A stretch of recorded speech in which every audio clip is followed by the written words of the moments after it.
자, 우리 수필은요, 항상 경험에서 오는 깨달음이라 그랬어요. 그리고 약간 서사의 구조도 있기 때문에 인물, 사건, 배경 같은 것들을 좀 고려를 하셔야 됩니다.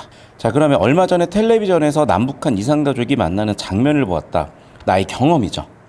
경험이라고 써주시고, 자, 사건은 뭐가 나와 있죠, 지금? 네. 사건은 남북한 이산가족이 만나는 만나자마자 서로 얼싸안고 눈물 흘리는 모습을 보니 나도 코끝이 찡해졌다. 자, 그러면 그런 경험에서 오는 나의 정서죠.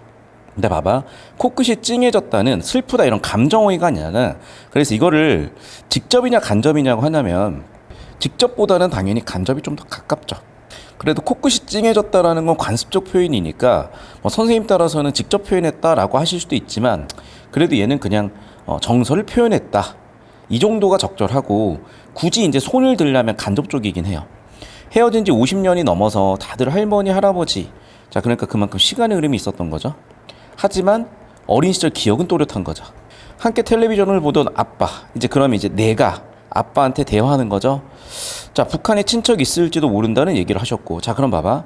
TV에서 본 장면 때문에 나와의 관련성을 생각을 했고 아빠의 친척 쪽 6.25 전쟁 때 피난을 오신 분이 있다고 그랬고 그 이야기를 듣자마자 문득 작년에 그러면서 이제 소설이 떠오르기 시작하는 거죠. 자, 여기까지 화제의 도입이라고 보면 되겠어요. 그래서 그 이야기가 일가라는 소설이 떠올랐고 거기서 등장인물인 아저씨가 떠올랐대요. 자, 그럼 아저씨의 성격 요소가 어떻게 되는 거냐? 1번 특이한 성격의 북한 말투 다렌에서 찾아온 아저씨.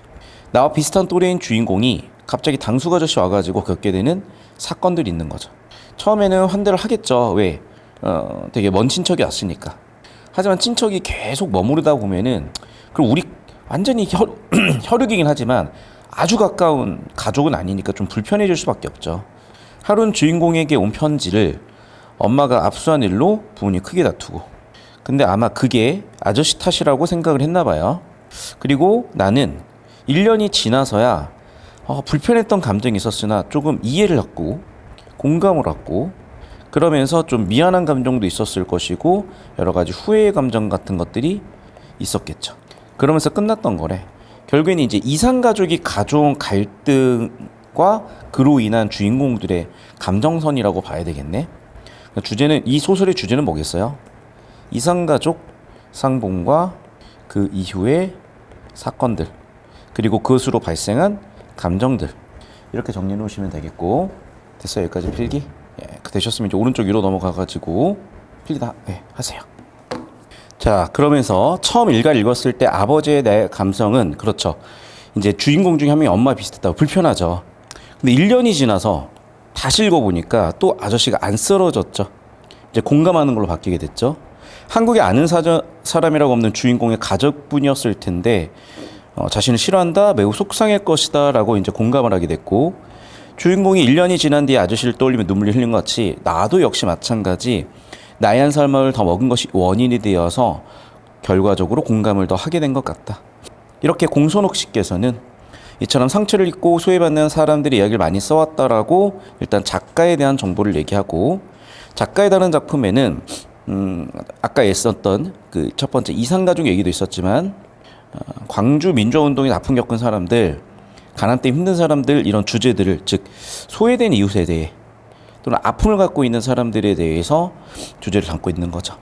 이 소설은 이처럼 소외받는 사람들 아까 얘기했었던 그 소외라는 단어 그대로 나타나는 거 보이셔야 되겠죠. 그러면서 주제의식이 뭐였다?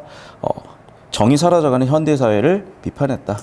최근 한 신문기사를 본 적이 있다. 명절이면 가족들이 모여 음식을 해먹으며 담소를 나누던 과거와 달리 최근에는 혼자 여행을 가는 사람들이 많아졌다. 자, 그러면 이제 사회 변화죠. 나도 이번 명절에는 공부를 해야 한다는 핑계로 가지 않았지만 내가 이제 여기서 깨달음을 얻은 거죠. 뭐래? 가족의 소중함에 대해서. 친척들은 분명히 같은 필기하고 계시죠. 자, 여기서 볼게. 그래서 이제 나는 여기서 되게 따뜻함을 느낀 거죠. 그럼 다시 한번 나는 뭘 깨달았다? 인간 관계에 대한 소중함을 깨달았다는 거죠. 가족과 친구들의 소중함. 이 소설은 가족이라는 연결고리가 희미해지는 요즘 시대 일고문을 가치가 있는 거고 일가의 의미를 되새기면서 이 사람이 마지막으로 깨달은 것에 대한 정리와 전망까지 정리하면서 끝났습니다. 자, 뭐 이 정도면은 아마 충분히 이 수필 작품에 대한 이해는 되셨을 것 같고, 자, 배운 내용 바탕으로 문제 풀고 내신 대비로 모르는 거 질문 정리하면 좋겠습니다. 자, 수고들 하셨고요. 영상 여기까지입니다.